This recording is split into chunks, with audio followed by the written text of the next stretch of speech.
Hello and welcome to another Elliott analysis. Today let's revisit Go again. Right, this is not the first time that I talk about Go. Okay, I have been talking about Go for a while, right? Just 3 hours ago, and then yesterday, right? I mean this one you may see that there's an update, right? But the original was actually also 8 hours ago. Okay,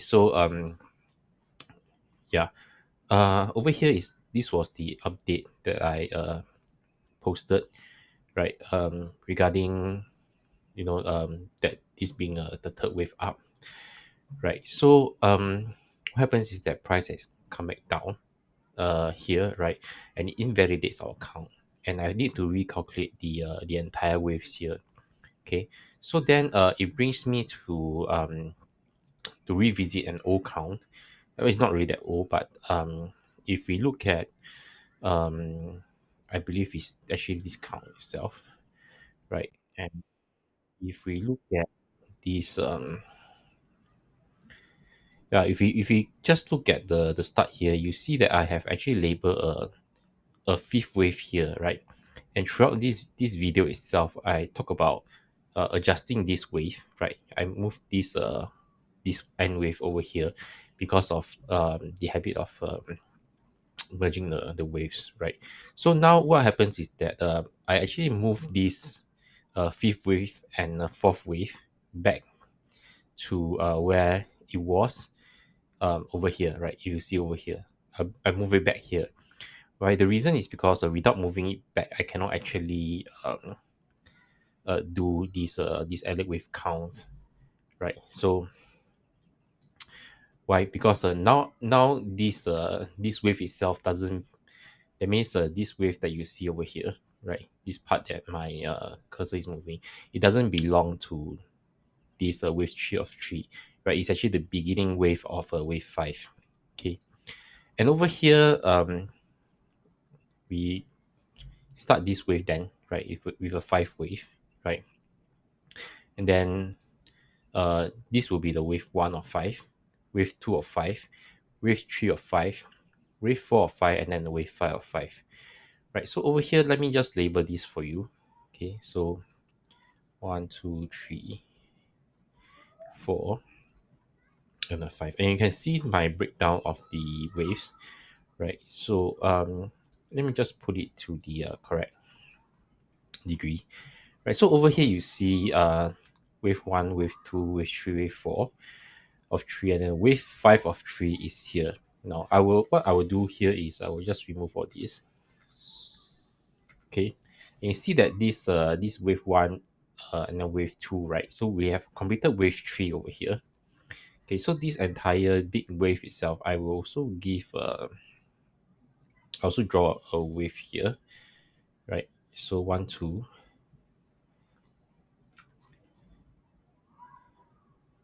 three, four, and five. Now I don't really like this fourth wave because of how short it is, right? uh but it doesn't really breach any rules. So let me see. Should be this one should be a minor wave. Okay, now so this entire wave three is completed, right? So then we have this wave three of five over here,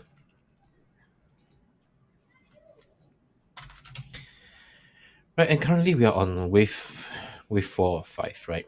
So ideally wave four will go into the territory of the previous wave four, right over here, which it has already done, right? So this territory is actually um over here, right? This is the territory, right?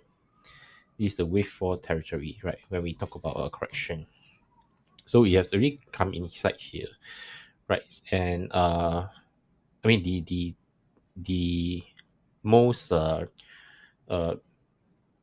unrisky price will actually be to long from 3286 around this level.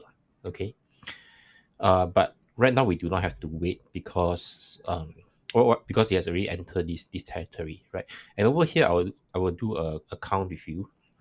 Okay, one possible count for this, which is that if you look at this, right, this is impulse wave, right? So over here, what is the how are we going to count this, right?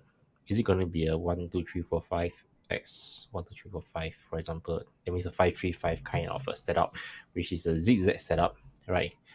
Or we can just do a ABC x ABC, which is a double combination setup, right? And this is a lot of times as an alert waiver you need to decide, okay? Because if let's say we do a 1 2 3 4 5, you're likely going to do something like this: 1 2 3 4 5, right? You will realize that there is this overlapping between wave one and wave four. Okay, so in a sense, it is not ideal. Okay, it's not ideal, but it's not like it's an invalid count, right? Now the other, I mean, it's not invalid because it's the first wave. Okay, the other way is actually to do this A, B, C. Then your X is over here, this one, and then you have another A, B, C. Right? Is this the end of a C? Okay. Over here, usually what I like to do is if this is an impulse wave itself that splits into five wave, right? Then we see whether this has a Fibonacci relationship. Now it does have, right? If this is a wave 1 2 3 4 and then a five, right? So you will notice that this could be a 1 2 3 4 5. You really have to break down to this degree, right? So over here, wave one against this entire wave is 4.618. Okay, so it is possible that this is we have already completed the wave four correction, right? And if you are going to long over here, right, you're going long over here, your stop loss will be here, right? Um, so over here we notice that actually there is some support over here, right? I mean, these support are not ideal, right? In no way are they ideal support lines. Okay, but then because they are horizontal support, they does give more strength to a traditional trend line. Okay, over here we have some support over here. Okay, uh, now if this price goes down even more, right? How can we count this? That means instead of this being a 1 2, right? We are going to consume this bar itself into it, right? So usually what happens is you just go to a higher time frame and see whether is there anything they just merge together. In this case, too much has been consumed inside. Okay, and over here, even the 50 minutes, we can't really see much. Okay, other than this is a doji, right? Doji can act as a wave for if price breaks down, right? So over here, if this is a if you consume this within one wave, this is a 1 2 3 4, and then the five here. Okay, and then the five here. So then we are looking at the ending diagonal. Okay, so if you uh if you don't want to wait, right, you don't think there is another wave, your stop loss is here, right? But to be more conservative, you always want to find some support in case there is a fifth wave. Now going down to lower time frame, right, like 5 minutes, there will be a lot of noises. Okay, and you generally try to avoid going down so low, as I have to do it sometimes because I'm trying to explain the wave structure. Okay, but for most of everyone else, right, try not to go down to, I mean, the best wave will usually be found at around the hourly. Try not to go down below hourly when you, especially when you're starting out to count waves, right? Unless you really need to be so precise in your entry, then you go down to 5 minutes. Anything less than 5 minutes is something that I will definitely recommend against. Okay, so for now, you when you do trading, like when you're doing deciding how to trade, right? This wave, what is going to happen is that you can choose to break down your size, right? Instead of let's say you have you can do three lots maximum. Instead of just putting all three lots inside, you need to cater for another wave down. Okay, I mean this is what I would do. You need to cater for another wave down, so you do not go in your full size at this moment, and then you when you do the stop loss, you're gonna give it uh, more more space to move right over here. So I would say that um they put it below this line, and if I have to be more precise, right, that means I consume this wave one, right, and then I'll just see if there is an ending diagonal. Where is it gonna be, right? It will be around 3300, right? 3300. If it's a one to one, it's also 3299. So in terms of where to put the stop loss, right, 3300 is a round number by itself, right? So you can adjust your uh you can adjust a bit, right? Give this trade some leeway, right? Even 3298, right, will be sufficient, right? You see price is moving out as I'm talking, right? Um doesn't really matter, right? Because you do not want to trade too big that price goes against you or in your favor. You're going to be emotionally affected. Okay, so I would suggest putting this around 329, or even lower, right? The reason being that, let's say if you are doing a CFD, you're going to experience uh seepage. You're going to experience spread widening to around 300. That's not ideal, right?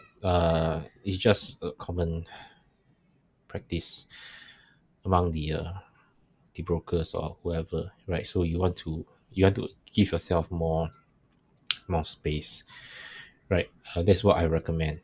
Okay, and in terms of the take profit, right? Because we are starting a entirely entirely new wave, right? I would say that we keep to the 3,500, or rather 3,438, right? Earlier video will show why I say more than 3,500. Okay, break new high. In fact, because this is a fifth wave, I should expect it to break the new high, right? Yep. So for now, we have completed wave three. We are in wave four, which I expect we should have completed wave four, right? So it is still this will be considered a positional play, right? Where you know I go back to this target. This target never changed for the past few goal related videos, right? Even when I call for new trades, because we have reached certain target, right? And we take a break first, right? Then we continue, right? Because this goal are all long, right? This is a short term kind of idea, right? So over here, this will just now I shift down a bit, right? So this will be your how this trade will be set up, right? I shift it down to 3295 against 3438 kind of target. So this is a positional play kind of trade.